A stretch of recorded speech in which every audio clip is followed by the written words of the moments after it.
Hello viewers, the question is obtain the binding energy of the nuclei 26Fe56 and 83Bi209 in units of megaelectron volts from the following data. The atomic mass of iron, this particular isotope of iron, is equal to 55.934939 U, and the atomic mass of bismuth, this particular isotope of bismuth, is 208.980388 U. तो यहाँ पे हमें binding energy पूछी गई है इन दोनों particular nuclei के लिए, फेरस और बिस्मथ के लिए।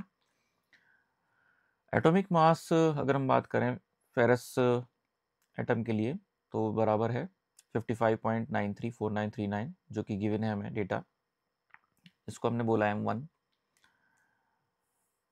ये जो पर्टिकुलर आइसोटोप है इसमें नंबर ऑफ प्रोटॉन्स की संख्या यानी कि एटॉमिक नंबर हमें गिवन है 26, जैसे कि हम इस पर्टिकुलर वैल्यू से देख पा रहे हैं।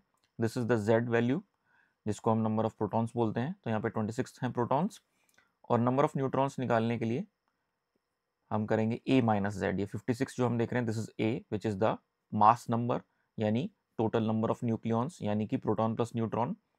तो न्यूट्रॉन की संख्या बराबर होती है A minus Z, N is equal to A minus Z. तो इस तरह से वैल्यू निकल आती है 56 माइनस 26 विच इज 13 न्यूट्रॉन्स। तो प्रोटॉन और न्यूट्रॉन्स की संख्या हमने निकाल ली।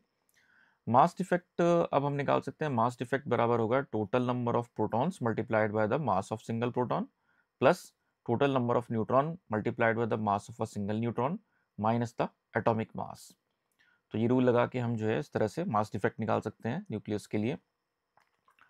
मास ऑफ प्रोटॉन हमें पता होता है 1.007825 U और मास ऑफ न्यूट्रॉन बराबर होता है 1.008665 U। ये वैल्यूज हम पुट करेंगे अब इक्वेशन में। तो ये वैल्यूज पुट करने के बाद जो मास डिफेक्ट की वैल्यू निकल के आती है वो निकल के आती है 0.528461 U। इसको हम कन्वर्ट करेंगे MEV अपॉन सी स्क्वायर, जो हमें पता है कि 1 U बराबर होता है 931.5 मेगा इलेक्ट्रॉन वोल्ट पर सी स्क्वायर। यहाँ पे C है स्पीड ऑफ लाइट। तो ये कन्वर्जन हम इसका करेंगे यूनिट का। तो यहाँ पे मल्टीप्लाई करेंगे 0.528461 को 931.5 से, ताकि हम इसको कैलकुलेट कर सकें in terms of MEV upon C square. तो इस तरह से हमने इन दोनों वैल्यूज़ को जो है मल्टीप्लाई किया। इसे मल्टीप्लाई करने के बाद और बाइंडिंग एनर्जी हम यहाँ पे निकालेंगे। बाइंडिंग एनर्जी के लिए फॉर्मूला है mass defect multiplied by C square, where C is the speed of light. तो यहाँ पे 0.528461 multiplied by 931.5 MEV upon C square, इसे हम मल्टीप्लाई कर देंगे विद सी स्क्वायर, क्योंकि हमें यहाँ पे बाइंडिंग एनर्जी निकालनी है। सी स्क्वायर से सी स्क्वायर कैंसिल आउट हो जाएगा और फाइनली हमें जो रिजल्ट मिलेगा उसकी यूनिट होगी mega electron volts. So the binding energy for the ferrous nuclei it comes out to be 492.26 mega electron volts. तो इस तरह से पहले पार्ट का आंसर आ जाता है हमारे। फिर उसके बाद हमें एवरेज बाइंडिंग एनर्जी पर न्यूक्लियॉन ये भी हम निकाल सकते हैं।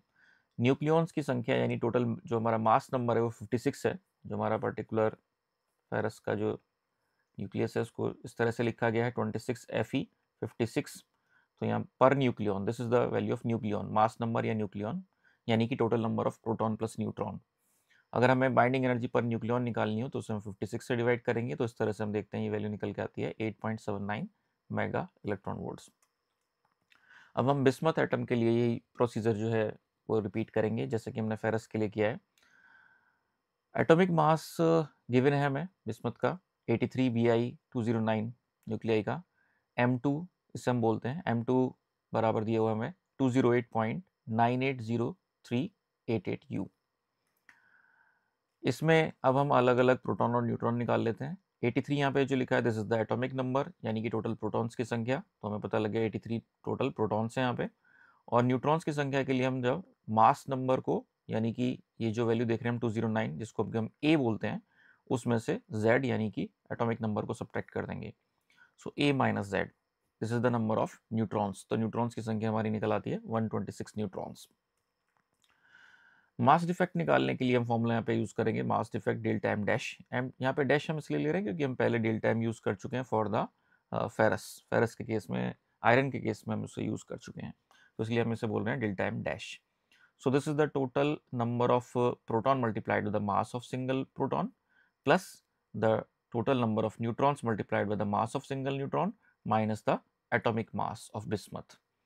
ये सारी वैल्यूज पुट करेंगे हम यहाँ पे. मास ऑफ प्रोटॉन हम जानते हैं, मास ऑफ प्रोटॉन बराबर होता है 1.007825 यू. मास ऑफ न्यूट्रॉन बराबर होता है 1.008665 यू. ये वैल्यूज हम पुट करेंगे अब इक्वेशन में. और m2 यानी कि मास, एटॉमिक मास भी हमें गिवन है, वो वैल्यू भी हम यहाँ पे पुट करेंगे. तो सारी वैल्यूज पुट करने के बाद जो मास डिफेक्ट निकल के आता है 1.760877 यू, ये वैल्यू निकल के आती है. इसको हम MEV/c² फॉर्म में कन्वर्ट कर लेंगे, क्योंकि हम जानते हैं there is a conversion between u and MEV/c². 1 u is equal to 931.5 MEV/c², mega electron volt upon c². यहाँ पे c है स्पीड ऑफ द लाइट. तो ये वैल्यू हम पुट करेंगे यहाँ पे, और इस तरह से मास डिफेक्ट को मेगा इलेक्ट्रॉन वोल्ट पर c² की फॉर्म में कैलकुलेट कर लेंगे. ये वैल्यू निकल के आती है 1640.26 मेगा इलेक्ट्रॉन वोल्ट पर c². अब हमें निकाला नेक्स्ट स्टेप में the binding energy. Binding energy जो है उसके लिए फॉर्मूला हम यूज़ करेंगे. Binding energy of the bismuth is equal to delta m dash, यानी mass defect multiplied by c², यानी कि स्पीड ऑफ लाइट का स्क्वायर. यहाँ पे हम देख रहे हैं कि यूनिट्स जो है MEV/c², इससे मल्टीप्लाई करना है c² से, तो c² से c² कैंसल आउट हो जाता है. तो एक तरह से हमें ये वैल्यू कैलकुलेट करनी है 1.760877 मल्टीप्लाइड बाय 931.5. तो इस तरह से वैल्यू हमारी निकल के आती है 1640.26 mega electron volt. So this is the binding energy of bismuth. अब अगर हमें binding energy, average binding energy पर न्यूक्लियॉन निकालनी है, तो इस वैल्यू को, यानी इस बाइंडिंग वैल्यू एनर्जी की जो वैल्यू निकल के आई है, इसको हमें डिवाइड कर देना है by the total number of nucleons. Total number of nucleons means the mass number A.